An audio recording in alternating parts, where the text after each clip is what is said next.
দেশকে নরকে পরিণত করেছিল শেখ হাসিনা বলে মন্তব্য করেছেন বিএনপির সিনিয়র যুগ্ম মহাসচিব রুহুল কবির রিজভী।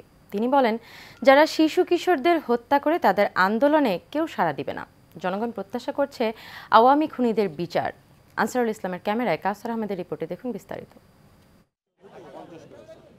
অসহায় মানুষের পাশে দাঁড়িয়ে বিভিন্নভাবে তাদেরকে সহায়তায় কাজ করে যাচ্ছে আমরা বিএনপি পরিবার নামক সংগঠনটি। এই ধারাবাহিকতায় দলের কেন্দ্রীয় কার্যালয়ে এক প্রতিবন্ধীকে 1 লাখ টাকা দেওয়া হয় রিকশা কেনার জন্য।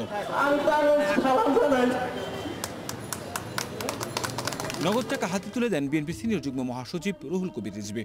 এর আগে বক্তব্যে তিনি বলেন, জুলাই আগস্টের গণ অভ্যুত্থানে যুবলীগ ছাত্রলীগের চেয়েও নিকৃষ্ট ভূমিকা পালন করেছে আইনশৃঙ্খলা বাহিনীর কিছু সদস্য। প্রধানমন্ত্রীত্বের জোরে আপনি এই কাজগুলো করিয়ে নিয়েছেন। আপনি আবার হরতালের ডাক দেবেন আর মানুষ তাতে লাভ দিয়ে পড়বে। আরে মানুষ তো প্রত্যাশা করছে যে কবে যারা শিশু কিশোরদের হত্যা করতে পারে। আইনশৃঙ্খলা পরিস্থিতির অবনতির বর্তমান প্রেক্ষাপট নিয়ে প্রশ্ন তুলে বিএনপির এই নেতা বলেন, এখনো কেন খুনিদের গ্রেফতার করা হচ্ছে না।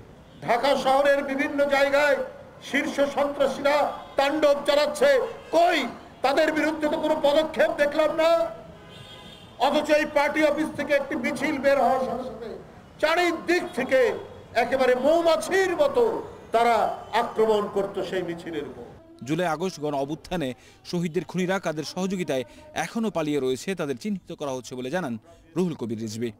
তার বিচার যদি এদেশের মানুষ দেখতে পায় তাহলে বুঝবে যে অন্তর্বর্তীকালীন সরকার যে সঠিক পথে এবং সাহসের সাথে তারা কাজ করছে। কাউসার আহমেদ, এশিয়ান টেলিভিশন, ঢাকা।